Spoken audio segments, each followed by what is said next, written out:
সাদা চামড়ায় যদি সৌন্দর্য হতো তবে আমরা কাফন দেখে ভয় পেতাম না। আর যদি কালো চামড়া কুৎসিত হতো তবে আমরা কারো চোখের দিকে তাকিয়ে মুগ্ধ হতাম না। মেয়েরা তো নিজেই ডুবে যাওয়ার জন্য তৈরি, যদি সাগরটা তার পছন্দের হয়। মেয়েরা স্বামীকে দুটো প্রশ্নের উত্তর কখনো দেয় না।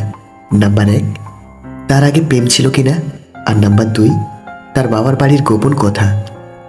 38 বছরের ছেলে যদি 18 বছরের মেয়েকে বিয়ে করে তার কি হয় জানেন? একজন 18 বছরের মেয়ের সাথে একজন 38 বছরের ছেলের বিয়ে হওয়া ঠিক নয়। কারণ একজন 18 বছরের মেয়ে হলো উঠতি যুবতী, তার মন মানসিকতার সাথে 38 বছরের একজন ছেলের মন মানসিকতা কখনোই মেলে না। সচরাচর এটাই দেখাই যায়। একজন 38 বছরের ছেলে সে জীবন সম্পর্কে ভালো বোঝে। সে চায় তার জীবনসঙ্গী হবে পরিপাটি, গোছালো, যত্নবান, আদর্শ ইত্যাদি। কিন্তু প্রকৃতপক্ষে একটা 18 বছরের মেয়ের ভিতর সব গুণ পাওয়া যায় না। আর এটাই স্বাভাবিক, কারণ সে সবেমাত্র জীবন সম্পর্কে জানতে শুরু করেছে। সে কিভাবে আদর্শ জীবনের পরিপূরক হবে।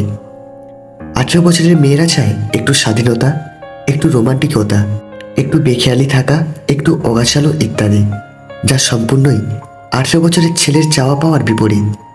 তাছাড়া একজন 18 বছরের মেয়ের সাথে 38 বছরের ছেলের বিবাহ হলে অনেক শারীরিক সমস্যাও হতে দেখা যায়, তবে তার ভোগান্তি মেয়েরাই বেশি ভোগে। আপনি যদি বুদ্ধিমান হয়ে থাকেন তাহলে এই কাজগুলো কখনোই করবেন না। নাম্বার 1, আপনার ব্যক্তিগত ছবি কাউকে পাঠাবেন না, আর পাঠালেও মুখ দেখাবেন না। নাম্বার 2, আপনার বাচ্চাদের কখনোই কারোর সাথে একা রাখবেন না, এমনকি সে যদি আপনার খুব কাছের মানুষও হয়। মনে রাখবেন, বিশ্বাসঘাতকতা সর্বপ্রথম আসে নিজের লোকদের কাছ থেকে। নাম্বার 3, নিজেকে কোনো ধরনের আসক্ততে লিপ্ত করবেন না। নাম্বার 4, কেকের উপর আপনার বন্ধুর মুখ থেতলে দেবেন না। এটা কতটা বিপজ্জনক হতে পারে এ ব্যাপারে আপনি প্রচুর ভিডিও দেখতে পারেন। নাম্বার 5, আপনার যদি কোনো খারাপ খবর শেয়ার করতে হয় তাহলে তা ব্যক্তিগতভাবে বলার চেষ্টা করুন, কিন্তু তা কখনোই ফোন কলে নয়। জীবনটা কোনো 3 ঘন্টার বাংলা সিনেমা নয় যে বিরহে ভালোবাসার গভীরতা বাড়বে। একটু আড়ালে গিয়ে দেখুন, আপনাকে মনেও রাখবে না। আমার জীবনে 3টে সমস্যা। নাম্বার 1, আমি অনেক বেশি ভাবি।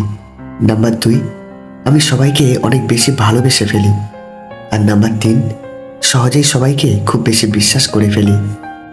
নিজের জীবনকে এমনভাবে উপভোগ করো যাতে তোমার মৃত্যুর পর সবাই কাঁদবে আর তুমি তা হাসি মুখে উদযাপন করতে পারবে।